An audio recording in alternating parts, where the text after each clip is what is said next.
In the autumn of 1944, the northern sector of the Eastern Front looked fragmented on maps, but was still held together by a fragile network of railways, ports, and command illusions.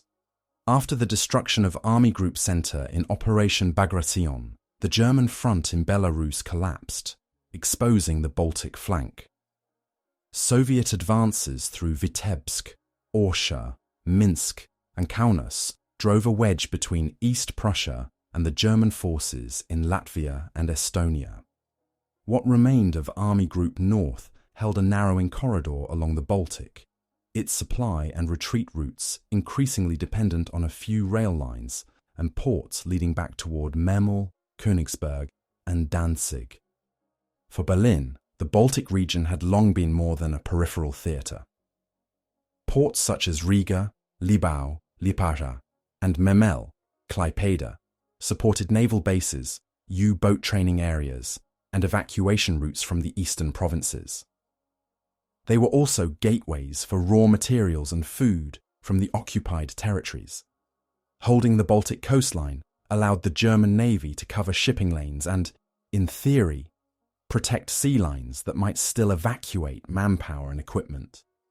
For the Soviet leadership, those same ports and rail hubs were the key to restoring control over the Baltic republics and sealing Germany's northern flank before operations moved toward East Prussia and central Poland. Since late 1943, the newly designated First Baltic Front had been at the center of this struggle. Formed from the former Kalinin Front and eventually commanded by General Ivan Bagramyan, it coordinated several field armies, among them the 4th Shock Army, 6th Guards Army, 43rd Army, and later 51st Army and 5th Guards Tank Army, tasked with driving westward through Latvia and northern Lithuania. Earlier in 1944, its forces took part in lifting the siege of Leningrad and then in Operation Bagramyan, pushing toward Šiauliai and the western Dvina, steadily eroding German positions and stretching their reserves. German command tried to adapt to this erosion while still maintaining a continuous front. Army Group North, with its core 16th and 18th Armies, had already suffered heavy losses in the winter battles around Leningrad and in subsequent retreats through the Baltic states. By October 1944, overall German strength on the Eastern Front had fallen to under 1.8 million men, a reduction of roughly 400,000 since June, and the Northern Group could no longer count on large reinforcements to restore its lines. Divisions in Latvia and Lithuania were frequently understrength, combining remnants of infantry formations, Volksgrenadier units, and local auxiliaries. Strategically, the German High Command saw Army Group North as both a shield and a symbol. The shield covered the approaches to East Prussia and the remaining Baltic ports. The symbol was political, demonstrating continued German control over annexed or occupied territories. Yet the cost of that symbolism increased as Soviet advances in Belarus and Lithuania threatened to cut the land connection entirely. By early autumn, rough estimates inside the German staff suggested that more than 30 divisions, around 200,000 to 230,000 troops, were concentrated in the northern sector that might be cut off if the Red Army reached the sea between Memel and Riga. On the Soviet side, Stavka's broader Baltic offensive sought to exploit exactly that vulnerability. The aim was not only to liberate the Baltic republics, but to prevent any coherent German regrouping behind a shortened line in East Prussia. Operational plans assigned First Baltic Front the task of turning from earlier drives toward Riga to a new axis, aimed at the Lithuanian coast near Memel, while neighbouring fronts pressed from the south and east. The concept was to create a barrier between Army Group North and East Prussia by a rapid thrust to the Baltic Sea, then to compress the isolated German forces into western Latvia. Local populations in Latvia and Lithuania observed these shifts with a mixture of uncertainty and calculation. Years of German occupation had already brought forced labour, requisitions, and the mobilisation of local units under German command. Soviet return raised expectations among some groups of restored pre-war authority and, among others, fears of renewed repression or deportation based on earlier experiences from 1940 to 1941. Civilian life along key rail corridors and in coastal towns became increasingly dominated by troop movements, evacuation trains, and air raids, as both sides prepared for another large-scale offensive in a region whose future political status remained contested. Intelligence estimates on both sides framed the coming battle in stark but different terms. German staff officers warned that a Soviet breakthrough toward Memel could sever Army Group North within days, yet hoped that terrain, autumn weather, and improvised reserves would slow any advance long enough to organize counterattacks or partial withdrawals. Soviet planners, drawing on reconnaissance reports of weakened German divisions and overstretched supply lines, believed that concentrated armor and artillery might achieve a rapid penetration if committed on a narrow front. By early October 1944, the front lines west of Šiauliai and north of the Niemen River had become the staging ground for an operation that, if successful, would redraw the map of the northern Eastern Front and determine the fate of Army Group North. On 5th of October 1944, the relative lull along the western approaches to Šiauliai ended when 1st Baltic Front opened its Memel offensive. Shortly before dawn, Soviet artillery and mortars struck a 60-mile front against positions of the German 3rd Panzer Army.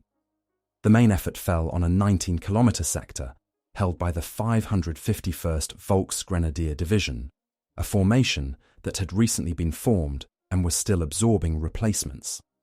Under the weight of concentrated fire and infantry assaults supported by tanks and self-propelled guns, its forward defences gave way during the first day, creating a penetration of roughly 16 kilometres into the German line. Behind the infantry, 5th Guards Tank Army waited as the primary exploitation force. Once reports confirmed the collapse of the 551st Division's forward regiments, Bagramyan ordered its armoured corps to move through the breach toward the Lithuanian coast north of Memel.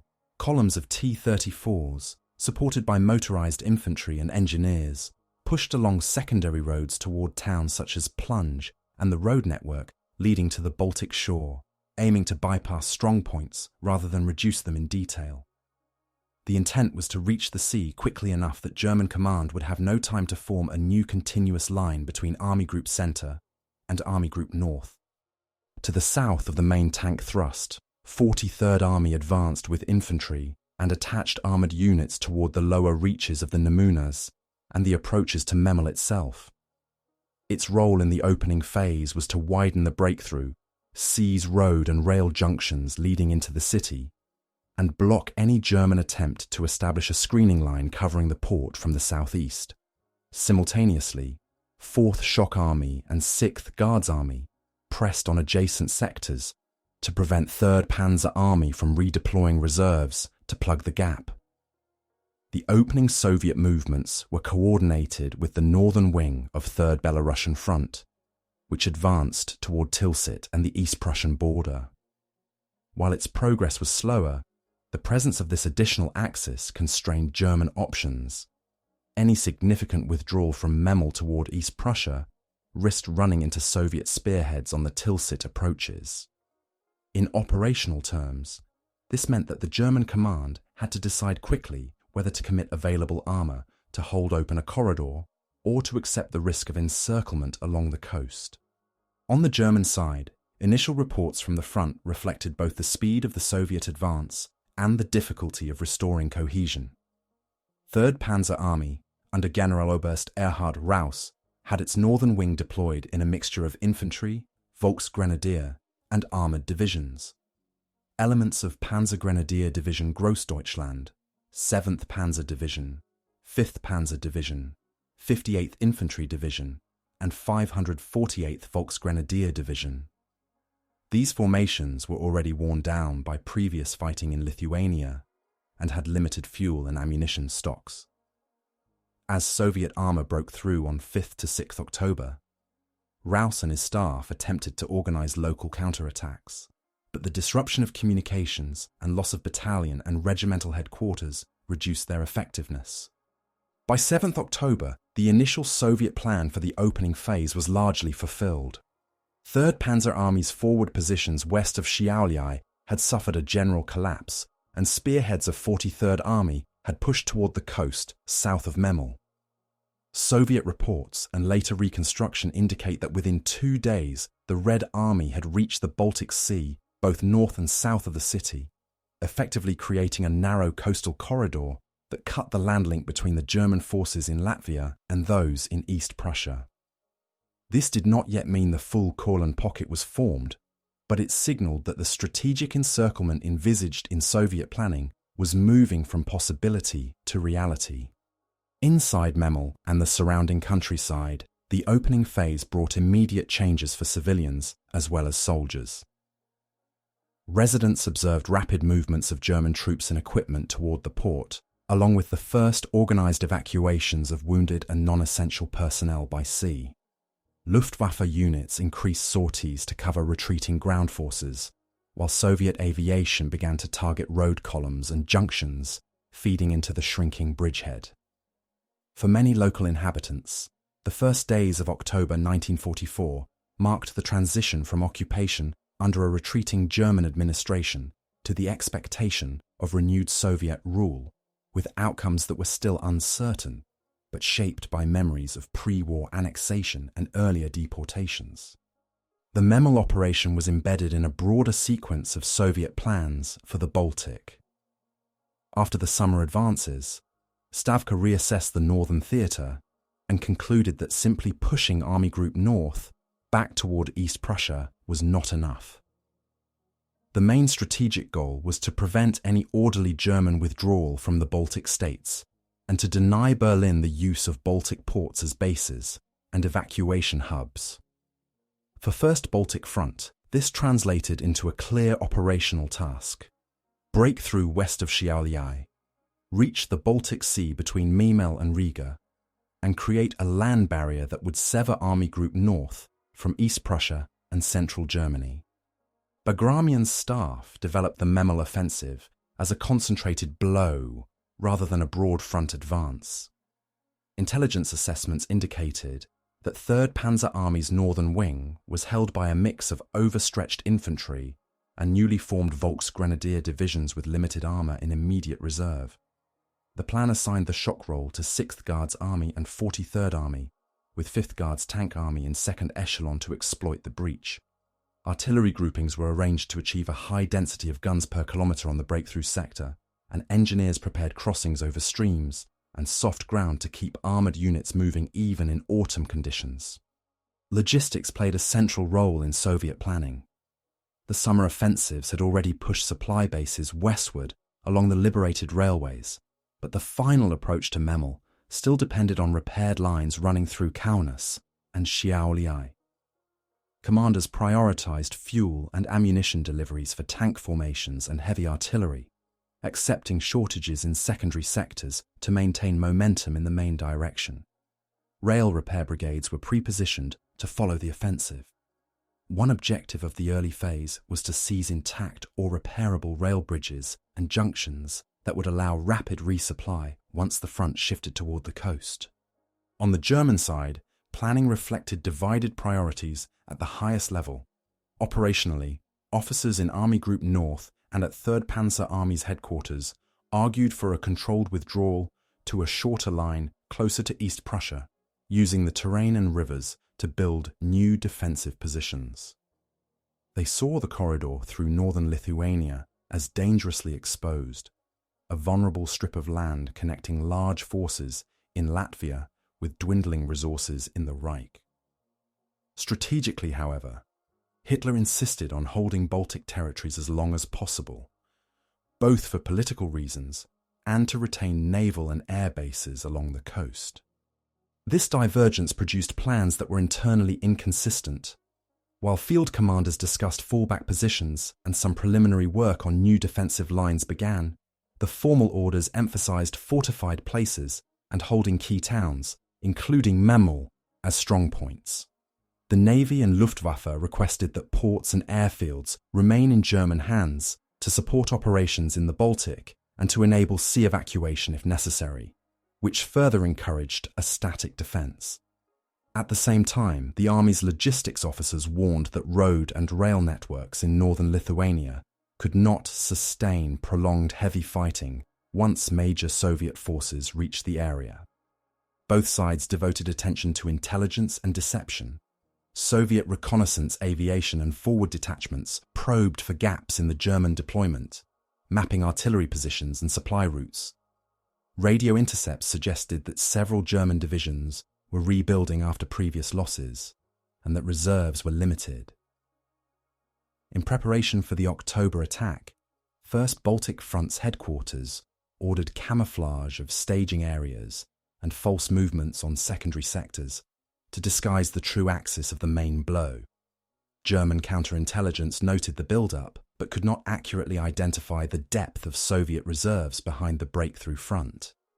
Propaganda departments framed these plans differently for domestic audiences.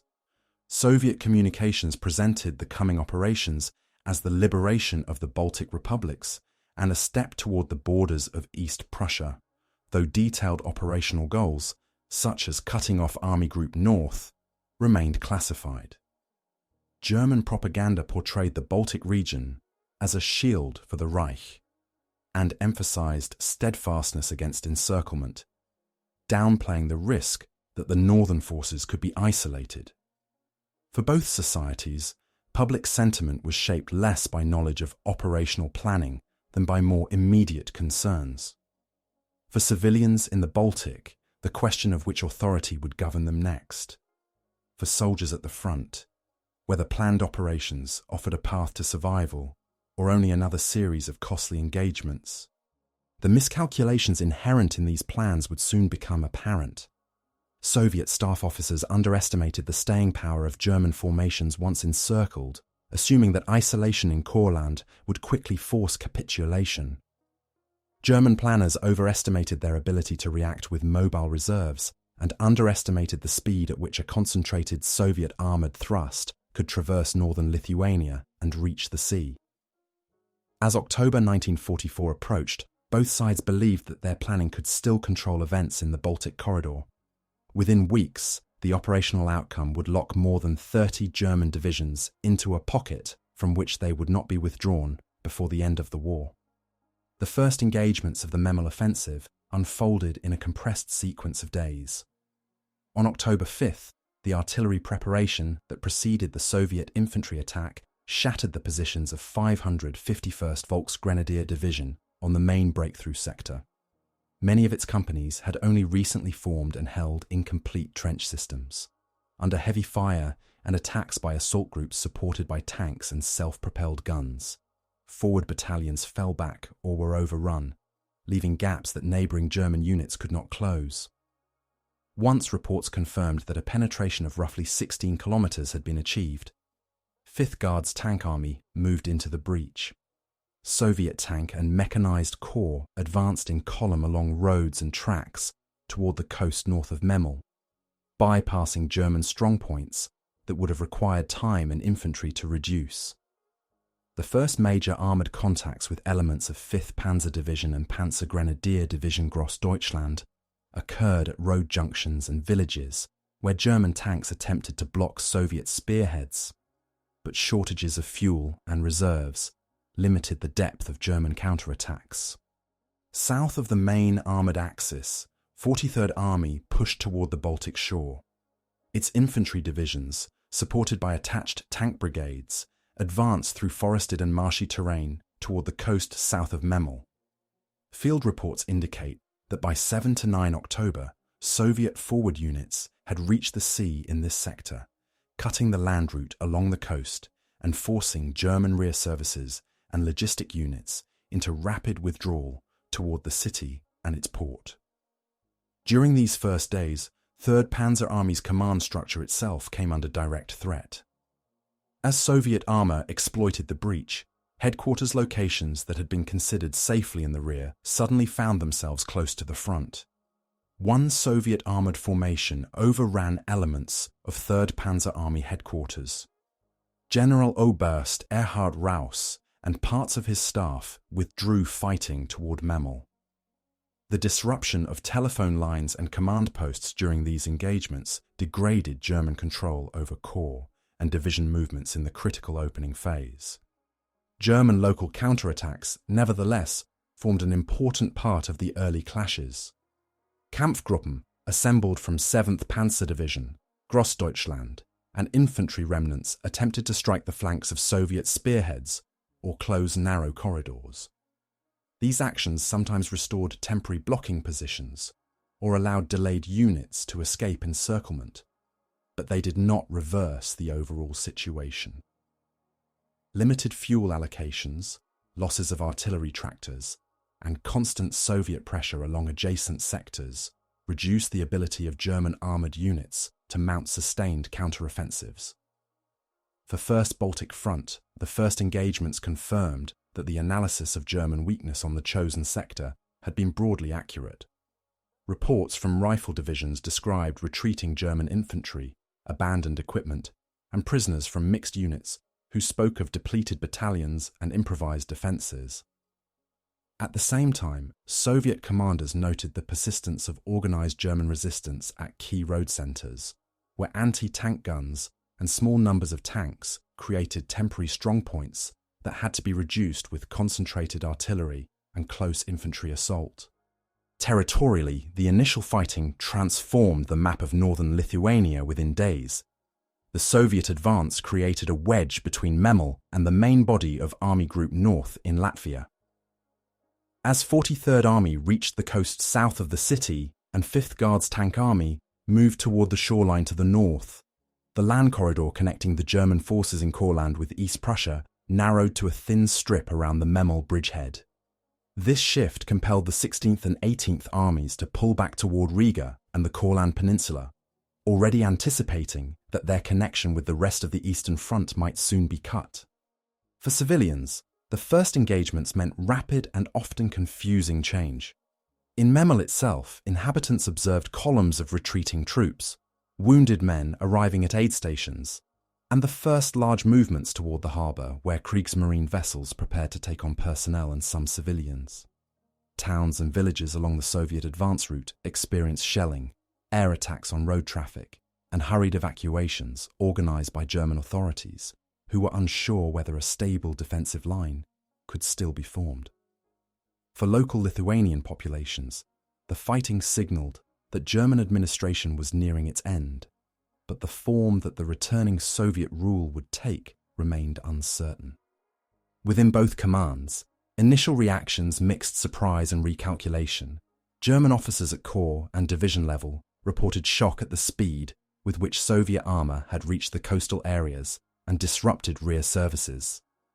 Soviet staff officers, while encouraged by the rapid advance and the apparent operational success, began to assess how encircled German forces in Courland might react, whether they would attempt immediate breakout attacks or dig in along successive defensive lines.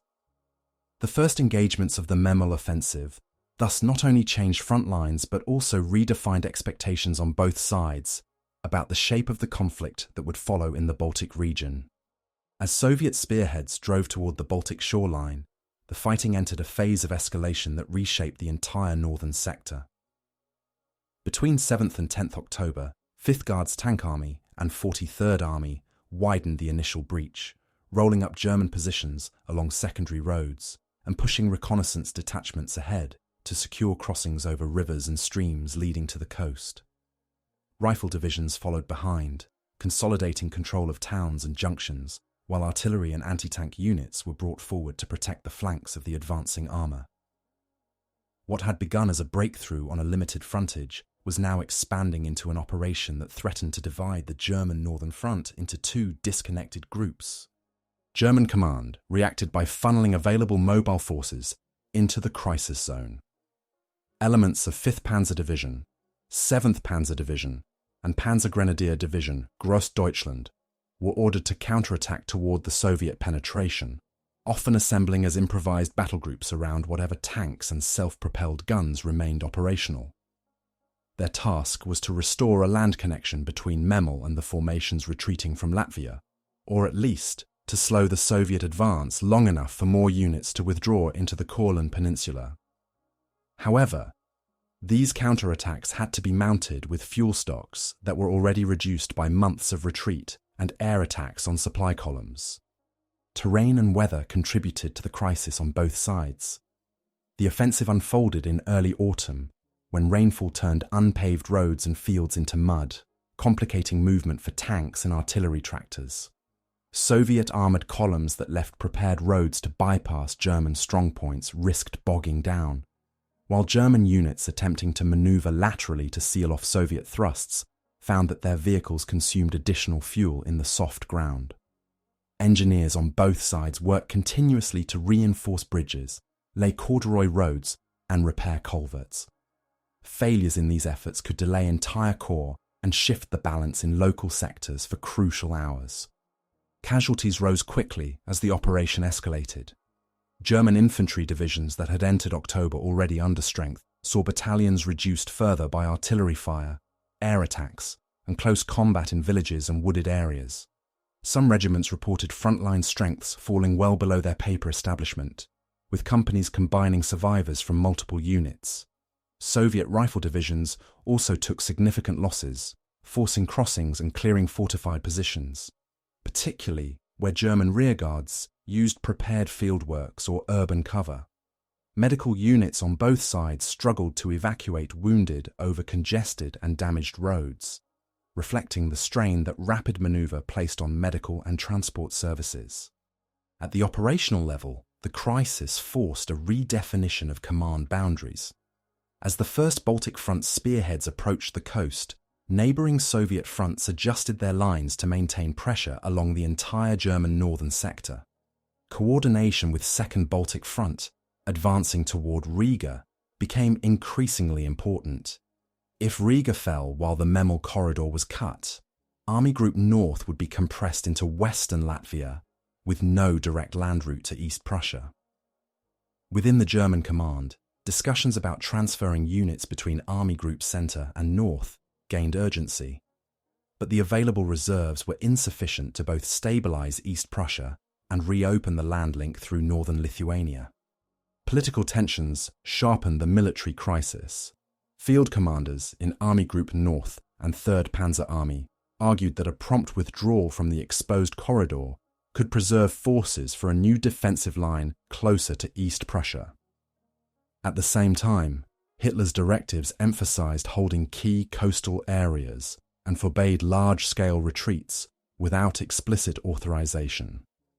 The Baltic territories were still presented as integral parts of the German defensive system and as symbols of continued control in the East. This tension between operational necessity and political instruction limited the freedom of German commanders to respond flexibly to the rapidly changing situation. For the Soviet leadership, the escalation was framed as a decisive stage in the liberation of the Baltic republics and the approach to the borders of East Prussia. Stavka pressed Bagramyan to maintain momentum despite logistical difficulties, judging that a temporary slowing of the offensive could allow the Germans to organize a new defensive arc or improvise a corridor to the north. Rail repair brigades, truck columns, and fuel depots were redirected to sustain the drive toward the sea, even if this meant accepting shortages and slower progress on neighbouring axes of advance. Civilians experienced the crisis in ways that differed from the abstractions of maps and staff conferences. In Memel, the growing sound of artillery from the east and northeast, combined with the visible increase in troop and vehicle traffic toward the harbour, signalled that the city might become a front line. In Latvian and Lithuanian towns further north, local populations watched German units withdrawing westward, often followed within days by Soviet troops and political organs preparing to re-establish administration. Rumours circulated about impending evacuations by sea, possible conscription, and the re-imposition of pre-war Soviet policies, reflecting the uncertainty of populations caught between shifting fronts. Internationally, the escalation in the Baltic sector drew limited but attentive observation. Western Allied intelligence, monitoring the Eastern Front through reports and radio intercepts, noted the Soviet thrust toward Memel as part of a broader pattern of operations that were pushing German forces back toward their pre-war borders. Neutral states bordering the Baltic, particularly Sweden, followed developments closely because of their implications for shipping lanes, refugee flows, and post-war regional arrangements. Yet the immediate impact of the escalating Memel offensive remained concentrated on the soldiers and civilians within the evolving zone of operations, where decisions taken in early October would determine whether Army Group North remained connected to the rest of the German Eastern Front or became isolated in Courland. Between 10 and 12 October 1944, the Memel offensive reached its decisive concentration. On the northern axis, spearheads of 5th Guards Tank Army broke through the last organised positions of 3rd Panzer Army and advanced toward the Baltic coast via small Lithuanian towns and road junctions that had not been designed to carry sustained armoured traffic. On the southern axes, 43rd Army's rifle divisions, with attached tank brigades, pressed toward the shoreline south of Memel. By 11th October, Soviet forward units had reached the sea on both sides of the city, forming a continuous strip of Soviet-controlled coastline that severed the land connection between Army Group North in Latvia and the German forces in East Prussia. The scale of forces committed to this peak phase underscored its strategic importance. In the main sector, 1st Baltic Front deployed several field armies with an estimated combined strength of more than 250,000 personnel, supported by hundreds of tanks and self-propelled guns and thousands of artillery pieces and mortars. Opposing them, 3rd Panzer Army and elements of Army Group North fielded roughly 20 divisions and division-sized groups, many of them under strength. The armoured corps included remnants of 5th Panzer Division, 7th Panzer Division, and Panzergrenadier Division Grossdeutschland, backed by infantry and Volksgrenadier formations that had already been weakened in previous retreats through Lithuania. The most intense fighting centred on the approaches to Memel and on the narrow corridors where German command attempted to keep open at least a temporary land route. German battle groups launched counterattacks against Soviet tank columns at key road junctions, using concealed anti-tank guns, tanks positioned in hull-down sites, and small reserves of assault guns. Soviet units responded with concentrated artillery barrages and close support aviation, bringing forward heavy guns to neutralize strong points. Villages, forest belts, and river crossings changed hands several times within days, with local tactical gains and losses overshadowed by the larger operational fact that Soviet forces now controlled the coastal line. High command decisions during this peak phase had long-term consequences. As reports made clear that the land connection had been cut, staff officers in Army Group North and 3rd Panzer Army proposed withdrawals that might still narrow the emerging pocket or transfer part of their forces toward East Prussia. Hitler instead ordered Memel to be held as a fortress and confirmed that the bulk of Army Group North would remain in what was becoming the Courland region. The German Navy pointed out that the Baltic still offered sea routes for supply and evacuation, while Army logisticians noted the constraints on tonnage and the vulnerability of shipping to air and submarine attack. The decision effectively transformed more than 30 divisions in Latvia and western Lithuania into a semi-isolated grouping dependent on the Baltic Sea. On the Soviet side, the arrival at the coast did not end the operation but changed its character. Once the land barrier between Memel and the Courland Peninsula was established, 1st Baltic Front redistributed its forces.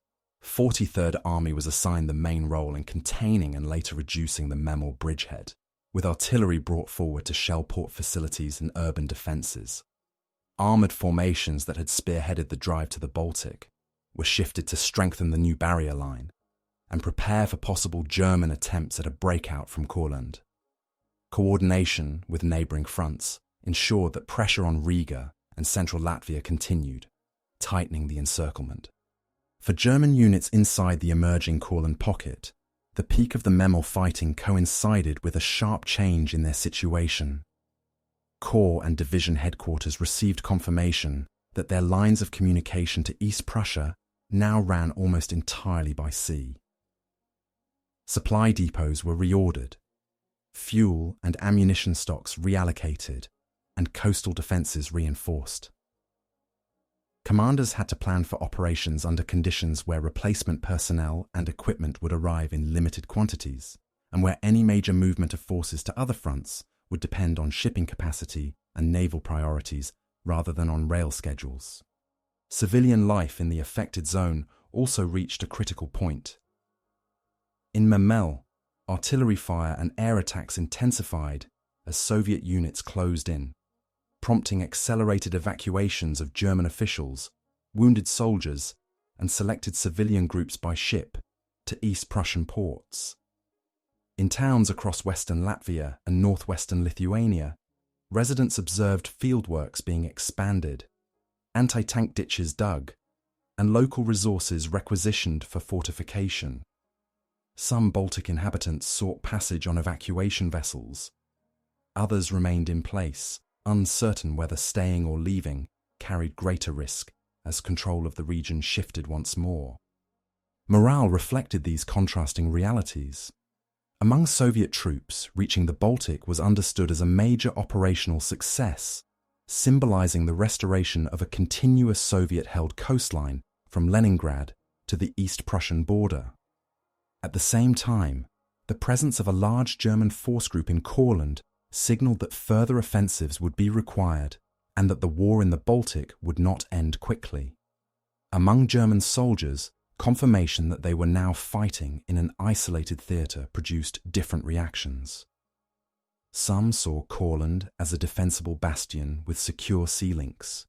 Others perceived it as a cul-de-sac from which withdrawal would be uncertain. By the end of October, the peak phase of the Memel offensive had fixed a new strategic geometry in the north. The Soviet land bridge to the Baltic at Memel separated Army Group North from the rest of the Eastern Front.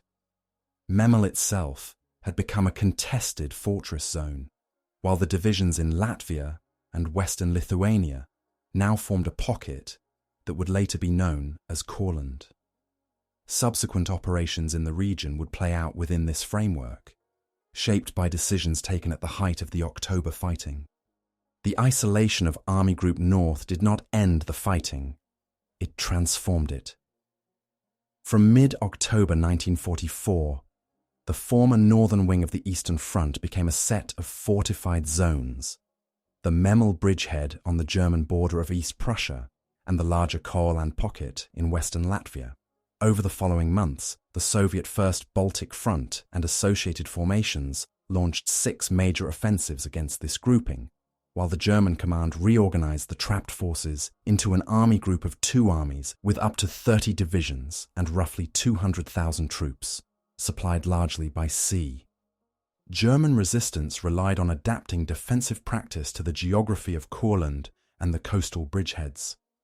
Staff officers established successive defensive belts around key hubs such as Liepaja and Saldus, combining trench systems, minefields, and anti-tank obstacles with strongpoints in villages and forest clearings. Infantry divisions, Volksgrenadier formations, and Latvian units integrated into German command rotated through the main line of resistance, while mobile reserves, armoured and assault gun battalions, were held back to counter Soviet penetrations. This arrangement aimed to absorb repeated attacks without losing cohesion, despite limited replacements and ammunition. Memel presented a different pattern of adaptation. There, 28th Corps constructed a compact perimeter between 5 and 15 kilometers from the city centre, anchored on the Minija River line and reinforced by concrete positions and field fortifications. When the outer defences were breached in October, the garrison withdrew to inner lines closer to the port and urban districts. The defenders relied on a combination of artillery, including naval guns from heavy cruisers offshore, and local counterattacks to contain Soviet probes by the 43rd Army, turning the city into a static bridgehead, whose value lay in its harbour and remaining link along the Curonian Spit to East Prussia. Soviet forces also adjusted to the new conditions. Once the land barrier to the sea had been established, First Baltic Front shifted from deep armoured exploitation to methodical offensives and blockades. In Courland, rifle armies were reinforced with additional artillery, anti-tank units, and engineers to overcome entrenched defences. Assault groups trained for operations in forests and marshland, where tanks had limited mobility. Around Memel, 43rd Army deployed multiple rifle divisions and artillery regiments along a tight arc, combining positional warfare with periodic assaults designed to test and wear down the garrison. Railheads and supply depots were reorganised to sustain repeated operations rather than a single breakthrough offensive. Naval and air forces on both sides modified their roles. The Kriegsmarine used Baltic ports such as Liepaja, Ventspils, and Memel to deliver fuel, ammunition, and food, and to evacuate wounded and selected personnel to East Prussia. Warships, including heavy cruisers, provided artillery support for coastal defences, firing inland against Soviet concentrations and artillery positions. Soviet naval aviation and bomber units increased attacks on shipping lanes and port facilities, while the Baltic Fleet laid mines and supported ground operations near the coast. These measures did not eliminate German sea communications, but raised their cost and risk, shaping how both sides calculated the endurance of the Courland and Memel positions. At the tactical level, both armies refined their methods through experience. German units in Courland adopted flexible regimental and battalion groupings, concentrating available heavy weapons at likely breakthrough sectors and relying on pre-registered artillery fire to disrupt Soviet assembly areas. Soviet commanders responded by increasing reconnaissance, using night movements, and coordinating artillery and infantry more tightly in assaults on narrow fronts. After each offensive, surviving fieldworks were incorporated into new lines, and captured positions were turned around to face the opposite direction, reflecting the cumulative adaptation of both attacker and defender in a constrained space. Civilians in the region adapted in ways that reflected their limited control over events. In the Memel area, most of the pre-war population had been evacuated by sea during October and November 1944, leaving a largely military landscape of fortifications, supply dumps, and damaged infrastructure. In Courland, Latvian and other local inhabitants lived within a shrinking enclave where German requisitions, Soviet artillery fire, and the construction of defensive works affected agriculture, housing, and movement. Some civilians entered German service in auxiliary roles. Others awaited a change of control that many associated with earlier deportations, land reforms, or political arrests under pre-war Soviet rule. Psychological adaptation accompanied the physical measures. German soldiers in Courland and Memel adjusted to the idea that they were fighting in a theatre with limited prospects for relief, yet with continuing orders to hold positions. Some interpreted the pocket as a defensible bridgehead from which operations might still influence the wider war. Others saw it as a closed space where survival depended on enduring successive offensives. Soviet troops, for their part, confronted an opponent who, though isolated, continued to resist through several large battles. Within the First Baltic Front, the Courland and Memel sectors came to be viewed as prolonged tasks that tied down significant forces, even as larger strategic decisions shifted toward East Prussia and the approaches to Berlin. One turn, two search 14. The turning point of the Memel offensive came not with a single battle, but with a combination of geography and decision-making. On September 9, 1944, Soviet forces of the First Baltic Front reached the Baltic Sea near Memel after overrunning elements of the 3rd Panzer Army headquarters. This contact with the coast severed the last continuous land route between Army Group North in Latvia and the German forces in East Prussia. In operational terms, what had previously been a threatened corridor became an actual pocket. German formations in western Latvia now faced the prospect of fighting in an isolated bridgehead rather than as part of a continuous front. As this new situation took shape on the map, German command faced an immediate question: whether to attempt a large-scale evacuation of the trapped forces. Field Marshal Ferdinand Schörner, commanding Army Group North, and other senior officers acknowledged that up to 33 divisions, largely from the 16th and 18th Armies, and numbering more than 200,000 personnel, were now confined to western Latvia and the Courland Peninsula. Their artillery, transport, and rear services had been organized for a front linked by rail and road to East Prussia. Now those links lay across the Baltic Sea. Within days, the debate moved to the highest level. Hitler's military advisers, especially Heinz Guderian as chief of the General Staff, argued that these experienced divisions should be withdrawn by sea and redeployed to reinforce threatened sectors in Central Europe. The argument rested on arithmetic. Several 100,000 troops and their equipment could significantly strengthen defences on the Vistula or in Silesia, whereas holding Western Latvia no longer contributed directly to the protection of Germany's core territories. Hitler decided otherwise. He ordered the forces in Courland and on the remaining German-held Baltic islands to hold their positions. The reasoning combined military and political considerations.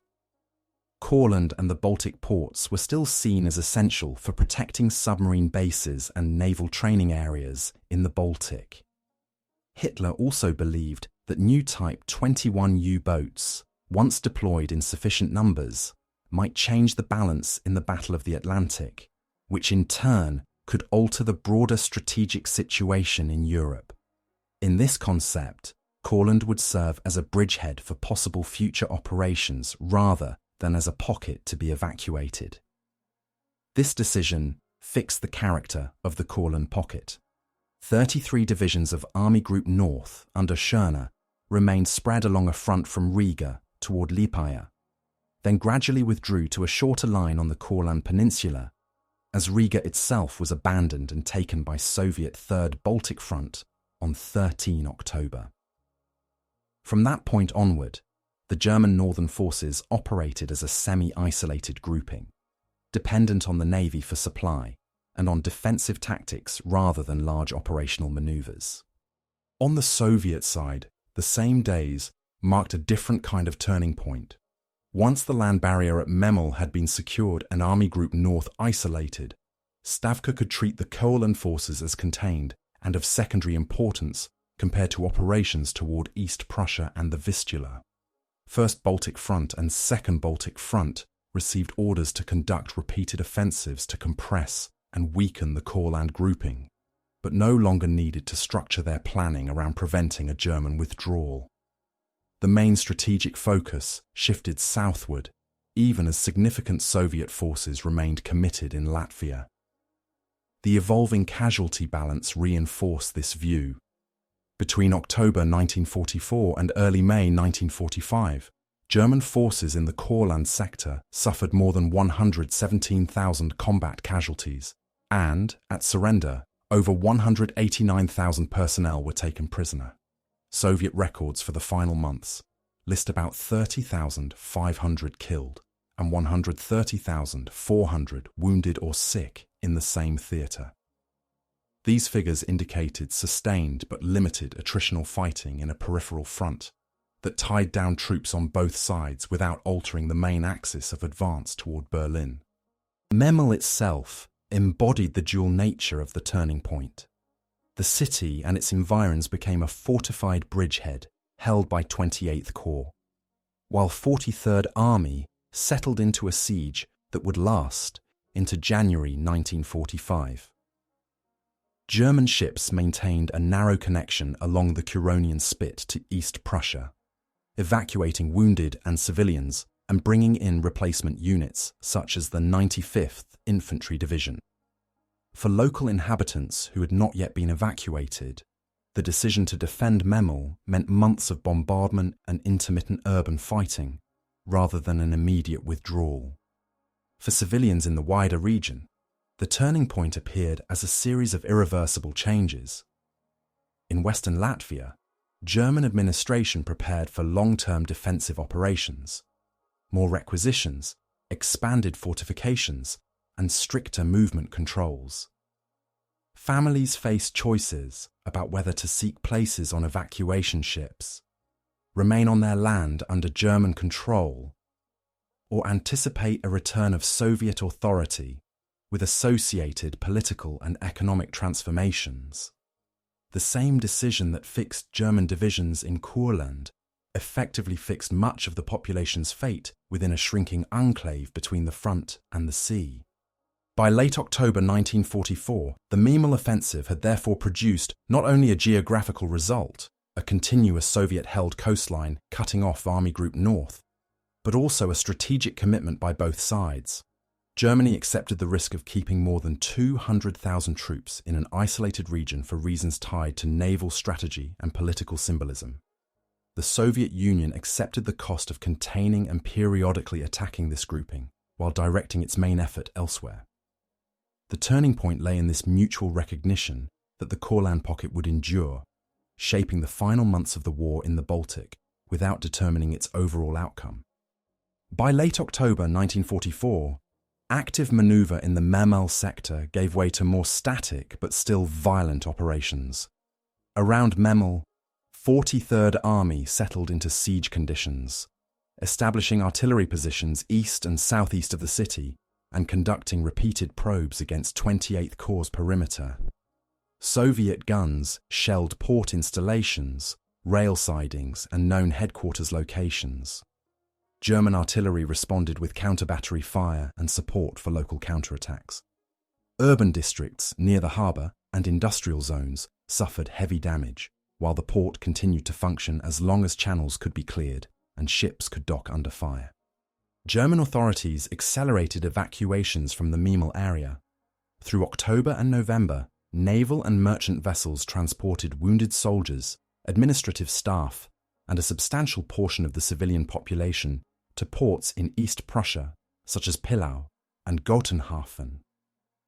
Priority went to those deemed essential for the war effort or at particular risk.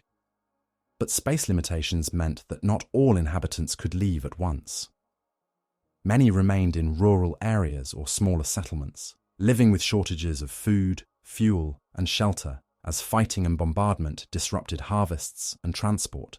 Similar scenes unfolded along the Courland coast, where ports like Liepaja served as embarkation points for both military and civilian traffic.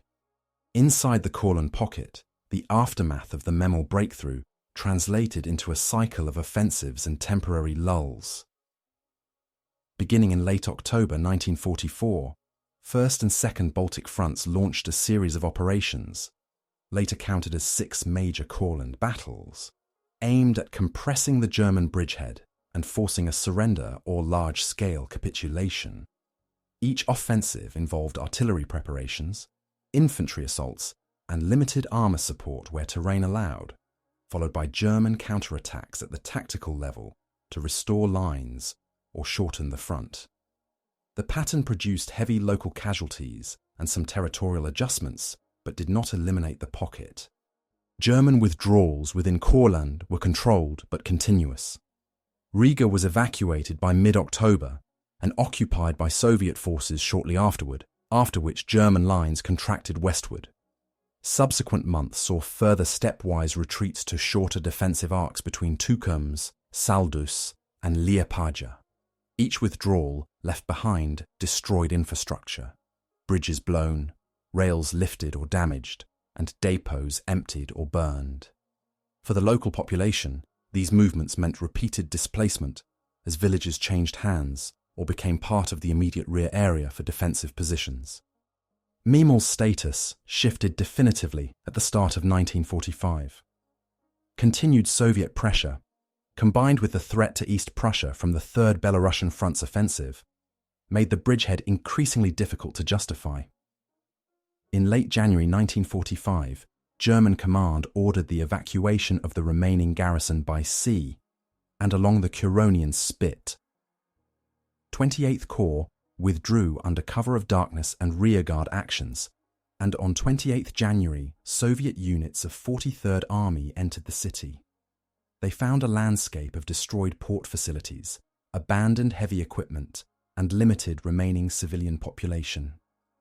Memel's fall removed the last German foothold on the Lithuanian coast and simplified Soviet logistics along the Baltic shore. The Courland pocket, by contrast, persisted until the end of the war in Europe. Through the winter of 1944 to 1945 and into the spring, German forces there continued to receive supplies and evacuate selected personnel by sea, even as shipping resources were increasingly diverted to evacuations from East Prussia and Pomerania. Soviet offensives in Courland continued at intervals, but never escalated to the scale of the Vistula-Oder or East Prussian operations. For Soviet planners, Courland became a secondary theatre, important enough to tie down and neutralise, but not decisive compared to advances toward the Oder and into Austria. Combat operations in Courland ended only after Germany's overall surrender. On May 8th to 9th, 1945, following orders from Berlin's successor authorities, the German commander in Courland agreed to capitulate. Approximately 200,000 German personnel laid down their arms, including remnants of divisions that had fought there since 1944. They became prisoners of war and were transported eastward to camps across the Soviet Union, where many would spend years in captivity. The surrender formalized a situation in which the pocket had long been operationally isolated, yet had continued to absorb resources and attention on both sides. For civilians in Latvia and western Lithuania, the end of combat did not immediately bring stability. In areas formerly held by German forces, Soviet authorities re-established administrative structures, security organs, and economic controls.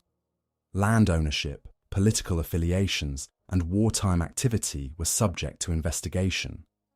Some individuals were arrested or deported, while others were integrated into post-war reconstruction plans. Coastal towns had to rebuild harbours and housing damaged by artillery and air attacks, while inland communities dealt with minefields, unexploded munitions, and the return of displaced persons. In East Prussia and the wider Baltic region, the aftermath of the Memel offensive and the Courland campaign contributed to larger population movements. Evacuees from Memel and the Baltic states joined those from Königsberg, Danzig, and other areas in seeking refuge further west by land or sea. The combination of military withdrawal, sea evacuations, and eventual expulsions after the war altered the ethnic and social composition of the coastal regions, replacing pre-war German and mixed communities with new populations under Soviet and, in some areas, Polish administration. Thus, the withdrawal phase of the Memel and Courland operations did not resemble a single decisive retreat or collapse.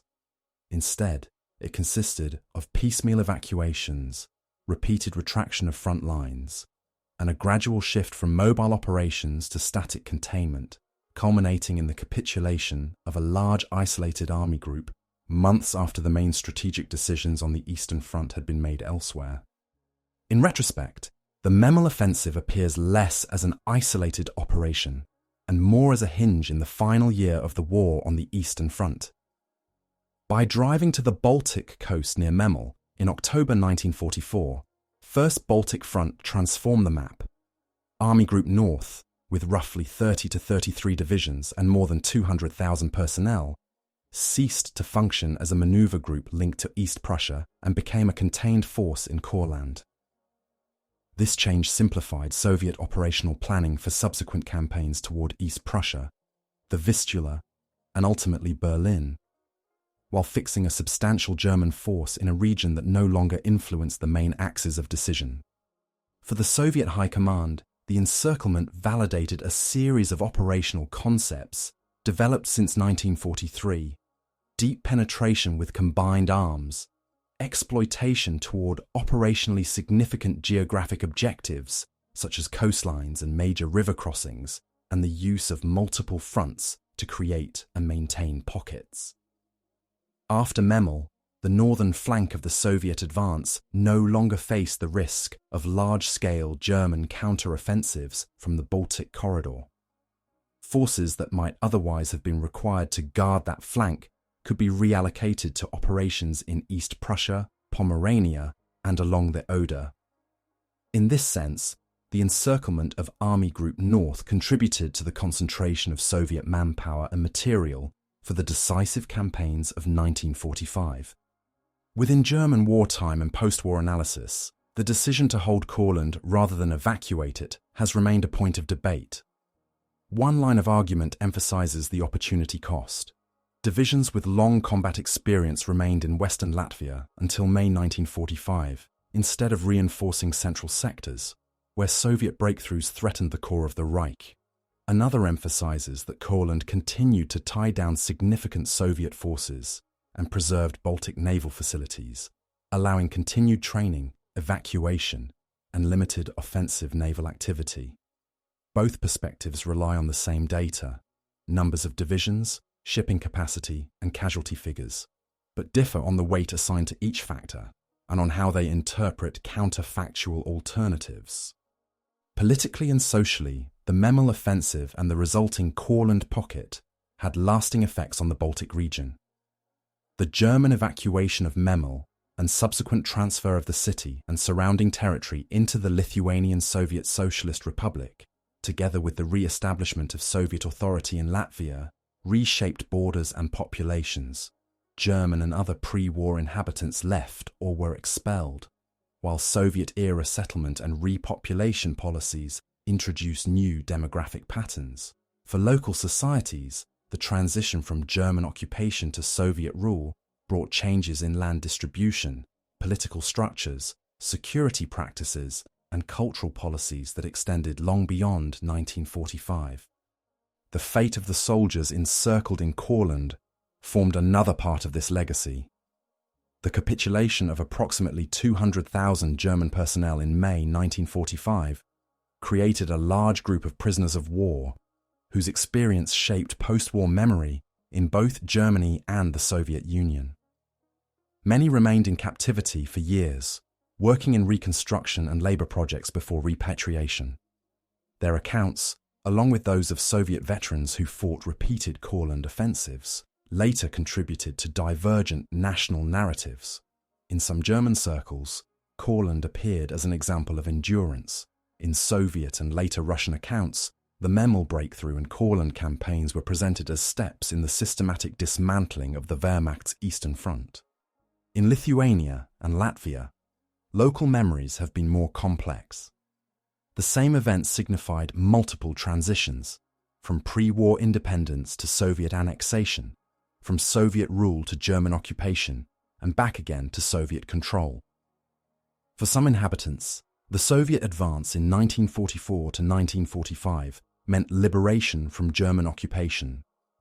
For others, it marked the return of a system associated with earlier repression, deportations, and political restructuring. After the restoration of independence in the late 20th century, historians and public debates in these states revisited the Memel and Courland operations as part of a broader reassessment of wartime experiences and their place in national history.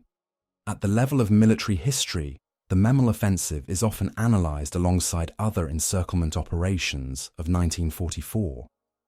It demonstrates how operational geography, a narrow land bridge between two seas, a coastal city with port facilities, and a peninsula projecting into the Baltic, interacted with command decisions to produce long-term consequences. The cutting of Army Group North was neither an automatic outcome nor a purely symbolic event. It reshaped force distributions, logistical possibilities, and strategic options in the final months of the war. Commemoration of these events varies across countries. In Russia and other successor states to the Soviet Union, the offensive is integrated into the broader narrative of the Baltic Offensive and the road to Berlin, marked in unit histories and local memorials. In Germany, the focus often falls on the endurance and eventual surrender of the Courland grouping, the evacuations from Memel and Baltic ports, and the wider context of the war's end. In Lithuania and Latvia, memory encompasses military operations, civilian displacement, and the political consequences of shifting regimes. Taken together, the Memel offensive and the formation of the Courland pocket illustrate how a regional operation can exert influence beyond its immediate battlefield. By reaching the coast near Memel in October 1944, Soviet forces not only cut off tens of divisions, but also framed the conditions under which the war would end in the Baltic. The encircled German forces continued to fight, surrender, and endure captivity. The civilian populations in the region experienced evacuation, reconstruction, and new political orders. And historians have continued to debate the balance between strategic necessity and alternative choices. The operation's legacy lies in these combined military, political, and human dimensions.